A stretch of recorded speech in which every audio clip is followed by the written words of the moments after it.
নমস্কার বন্ধুরা, আবার একটা নতুন রেসিপি নিয়ে হাজির হয়েছি। আজকের রেসিপি এতটাই টেস্টি, একটা খেলে বারবার আরও অনেকগুলো খেতে ইচ্ছা করবে, এতটাই টেস্টি। একটা খেলে একদমই মন ভরবে না। চলো এটা কি দিয়ে বানিয়েছি বা কি সেইটা অবশ্যই দেখানো যাক। আজকে কুমড়ো পাতার একটা নিরামিষ রেসিপি তোমাদের সাথে শেয়ার করব। যে কুমড়ো পাতা আবার সেটা আবার এত টেস্টি একদম। দেখো, লবণ নিয়েছি আর সামান্য একটু হালকা উষ্ণ গরম জল একটা বাটির মধ্যে দিয়ে নিয়েছি। দিয়ে কুমড়ো পাতাগুলো এইভাবে একটু ভিজিয়ে রাখবো। গাছেরই কুমড়ো পাতা, একদম টাটকা, কোনো অসুবিধে নেই। তবুও পাতা জিনিস যেহেতু, শাক পাতার জিনিস, একটু লবণ জলে ভিজিয়ে রাখলে কি হয়, কোনো পোকামাকড় বা কোনো গায়ে একদম যদি আটকে থাকে সেই সবগুলো কিন্তু নষ্ট হয়ে যায়। তাই সেই জন্যে খুব ভালো করে কিন্তু আমি এই পাতাগুলোকে খুব ভালো করে ডুবিয়ে রেখে দিচ্ছি। আর এখানে দেখো প্রায় 1 বাটি মতন বেসন নিয়েছি। বেসনের মধ্যে কিছুটা চালের গুঁড়ি নিয়ে নিচ্ছি, ওই 2 চামচ মতন চালের গুঁড়ি নিলাম। একটু হলুদ গুঁড়ো নিচ্ছি, ওটা একটু রঙের জন্য, ওটা নিতেও পারো তোমরা, না নিলেও কোনো অসুবিধে নেই। মানে বেসনের রঙটা তো একটু ফ্যাকাশে, সেই জন্যে। আর একটু লবণ নিয়েছি, নিয়ে একটু দিয়ে দিচ্ছি কালো জিরে, যেটা খেতে বেশ বড় টড়াতে মুখে পড়লে ভালোই লাগে। আর নেবো সামান্য একটু জোয়ান, এটাও কিন্তু দিলে যে কোনো ভাজাভুজিতে বেশ ভালো লাগে। তাই সেই সবগুলোই ভালো করে একটু মিশিয়ে নিলাম। মিশিয়ে নিয়ে অল্প অল্প জল দিয়ে, সামান্য একটু ঠান্ডা জল দিয়ে, যদি ফ্রিজের ঠান্ডা জল থেকে খুব ভালোই হয়, দিয়ে অল্প অল্প করে ভালো করে মিশিয়ে নেবে। সুন্দর করে ভালো করে আগে দেখো অল্প অল্প জল দিয়ে দেখো ঘন একটা ব্যাটার তৈরি করে নিয়েছি। তারপরে আর একটু জল দিয়ে সামান্য একটু পাতলা করব, একদম খুব পাতলা সেই রকম নয়, কিন্তু হালকা পাতলা থাকবে। ঠিক আছে, একটু দেখে নিলেই তোমরা বুঝতে পারবে। দেখো ভালো করে কিন্তু মিশিয়ে নিচ্ছি। আর এই পর্যন্ত এসে যারা লাইকটা দিতে ভুলে গেছো তারা অবশ্যই একটা সুন্দর করে লাইক দিয়ে দিও। আর দেখার পর যদি ভালো লাগে অবশ্যই একটা ছোট্ট করে কমেন্ট করো। আর যদি বেশি বেশি ভালো লাগে তাহলে বন্ধুদের কাছে শেয়ার করে নিও। চলো দেখো, একটা ঘন ব্যাটার কিন্তু আমি মোটামুটি ঘন পাতলা ব্যাটার কিন্তু আমি রেডি করেছি। খুব ভালো করে মিশিয়ে নিতে হবে, যাতে ওই বেসনের কোনো মানে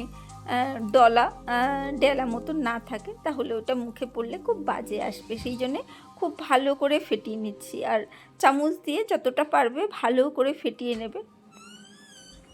দেখো সুন্দর করে পাতলা একটা ব্যাটার কিন্তু তৈরি করে নিয়েছি।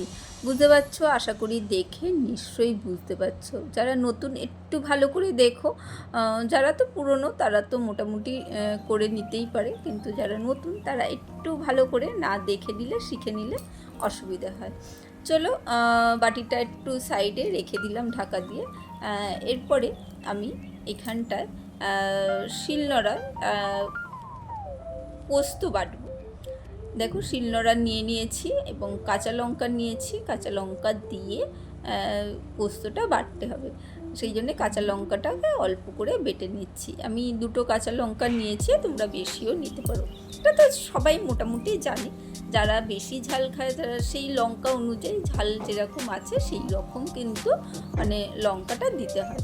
সেই জন্য লঙ্কাটা বেশ ভালো করে সুন্দর করে পিষাই করে নিয়েছি। এবারে এই লঙ্কাটা একটু দিয়ে দিলাম এই যে ব্যাটারটার মধ্যে। বুঝতে পারছো? ব্যাটারটার মধ্যে লঙ্কাটা দিলাম, বেশ কিন্তু একটা ঝাল ঝাল ব্যাপার আসবে। এইভাবে কিন্তু লঙ্কাটা মানে কাঁচা লঙ্কা বেটে কিন্তু দেওয়ার চেষ্টা করবে। অন্য কিছু বড়ার মধ্যেও কিন্তু মানে কুমড়ো ফুলের বড়া করতে গিয়েও কিন্তু এইভাবে লঙ্কা মানে বেটে দিতে পারো। ঠিক আছে, এরপরে এই দেখো 3টে লঙ্কা নিয়েছি আর পোস্ত নিয়েছি। এইটা কিভাবে দেবো সেটাও তোমাদের দেখাবো। পোস্তটা একটু বেটে নিচ্ছি আমি, শিলনোড়ায় পেশাই করছি। তোমরা একটু গরম জলে ভিজিয়ে রেখে তোমরা অবশ্যই মিক্সিতে পেশাই করে নিতে পারো, কিন্তু একটু জল কম দিয়ে পেশাই করতে হবে, তাই আমি শিলনোড়ায় বেটে নিচ্ছি। শিলনোড়ায় বাটলে কি হবে, খুব কম জল দিয়ে শুকনো শুকনো পেশাই করা যাবে। আমি এইটাকে কিন্তু পাতলা একদমই করব না। যাদের শিলনোড়া নেই তাদের কিছু করার নেই, তারা অবশ্যই ওই মিক্সির বাটিতে কিন্তু বেটে নিতে পারো। আর যাদের শিলনোড়া আছে অবশ্যই শিলনোড়াটা ব্যবহার করো, সেই জিনিসগুলো উঠে গেলে খুব মুশকিল আছে, তাই মাঝে সাঝে একটু ব্যবহার করা ভালো। দেখো পোস্তর মধ্যে সামান্য একটু লবণ দিয়ে নিয়েছি, পোস্তটা পুরোটাই বাটা হয়ে গেছে, এর মধ্যে একটু সামান্য লবণ দিয়ে দিয়েছি। লবণ দিয়ে ভালো করে লবণটা মিশিয়ে নিচ্ছি। লবণটা ভালো করে মাখিয়ে নিয়েছি, আর একটু সাইড দিয়ে একটু আওয়াজ আসতে পারে, বাড়িতে একটু কাজ হচ্ছে। রোজ রাত্রিরে সেট করারই চেষ্টা করি, কিন্তু অসুবিধা হয়ে যায় মাঝে সাঝে, তাই আজকে একটু বিকেলবেলা সময় পেয়ে করছি, তাই সেই আওয়াজগুলো যদি আসে একটু ইগনোর করো। ভালো করে মাখা হয়ে গেছে, লবণটা মিশিয়ে নেওয়া হয়ে গেছে। এবার জল থেকে তুলে একটু জলটা ঝরিয়ে রেখে দিয়েছিলাম, আর কুমড়োর ডাঁটিগুলো মানে পাতার ডাঁটিগুলো, যে লম্বা লম্বা ডাঁটিগুলো ছিল সেটাকে একটু হালকা করে কেটে নিচ্ছি। এরপরে দেখো, যে কোনো নিরামিষ দিনে অবশ্যই করে দেখো, ভাতের পাতে যেমন ভালো লাগবে এমনিতেও কিন্তু বেশ ভালো লাগবে। ছোট্ট করে অল্প করে পোস্ত বাটাটা এর মধ্যে পাতার মধ্যে দিয়ে দিয়েছি, আর বেসনের গোলাটা দেখো এইভাবে হালকা করে পাতার মধ্যে লাগিয়ে দিচ্ছি। যারা কুমড়ো শাক খেতে ভালোবাসো তারা অবশ্যই ট্রাই করো, আর যারা খেতে ভালোবাসো না তারাও অবশ্যই ট্রাই করো। অল্প করে লাগিয়ে দেখো এইভাবে হালকা করে মুড়ে দিচ্ছি, জাস্ট মানে আঠার মতন কাজটা করবে বেসনটা, বুঝলে? এইভাবে কিন্তু লাগিয়ে দেবে, বেশ অল্প অল্প করে সামান্য সামান্য করে এইভাবে পাতার মধ্যে গায়ে লাগাবে, আর পাতাগুলো এইভাবে হালকা হালকা করে ভাঁজ করবে। মানে যেমন আঠা লাগিয়ে বইয়ের পাতা বা পেজ খাতা লাগানো হয়, আটকানো হয়, সেইভাবে কিন্তু এইগুলোকে মুড়ে নিতে হবে হালকা হালকা করে, যেটা যেরকম শেপ হোক তোমাদের, মানে সেরকম কোনো পার্টিকুলার শেপ দিতে হবে, গোল বল করতে হবে, লম্বা করতে হবে, রোল করতে হবে, সেই রকম কোনো কিচ্ছু নয়। এইভাবে জাস্ট এইভাবে লাগিয়ে নিয়ে তোমরা ফোল্ড করবে, জাস্ট দেখবে যে পোস্তটা ভেতরে যাতে থাকে, একদম অপূর্ব স্বাদে।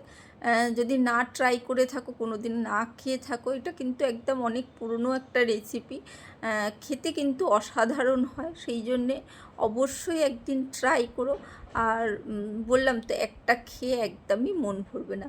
দেখো এইভাবে লাগিয়ে নিয়েছি, তারপরে আমি পুরো পাতাটা কিন্তু বেসনে একটু ডুবিয়ে নেবো।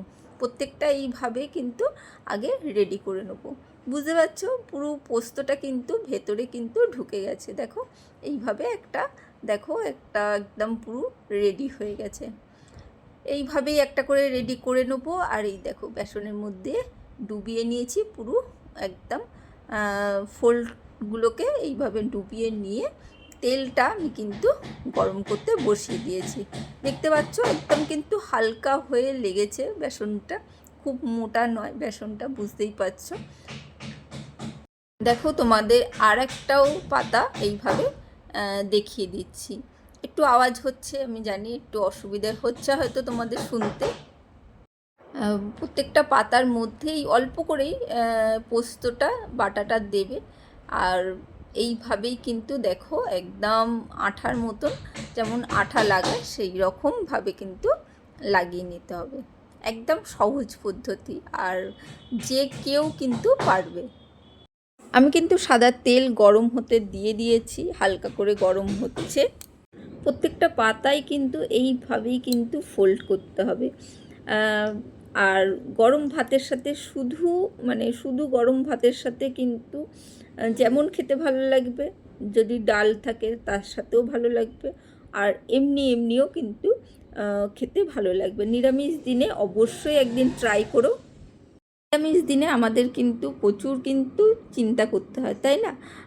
মাছ মাংসর দিনে অতটা চিন্তা থাকে না, মোটামুটি মাছ মাংস ডিম এসব করলে মোটামুটি বাচ্চা থেকে বড় সবারই মোটামুটি হয়ে যায়, চলে যায়। কিন্তু নিরামিষ দিনগুলোই কিন্তু বেশ অসুবিধা হয়।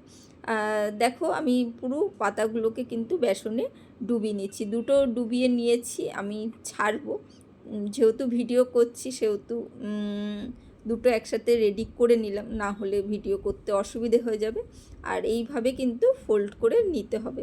দেখো তেলটা বেশ গরম হয়ে গেছে, আর একদম বেশি গরম হয়ে গেছে বলে আমি কিন্তু একদমই কমিয়ে নিয়েছি, মানে গ্যাসের ফ্লেমটা কমিয়ে নিয়ে এইভাবে ভেজে নিয়েছি। আর সেই সময় আমার ফোনটা খুব ডিস্টার্ব করছিল, সেই জন্যে আমি মোটামুটি অনেকগুলোই ভাজার ভিডিও করেছিলাম কিন্তু হয়নি।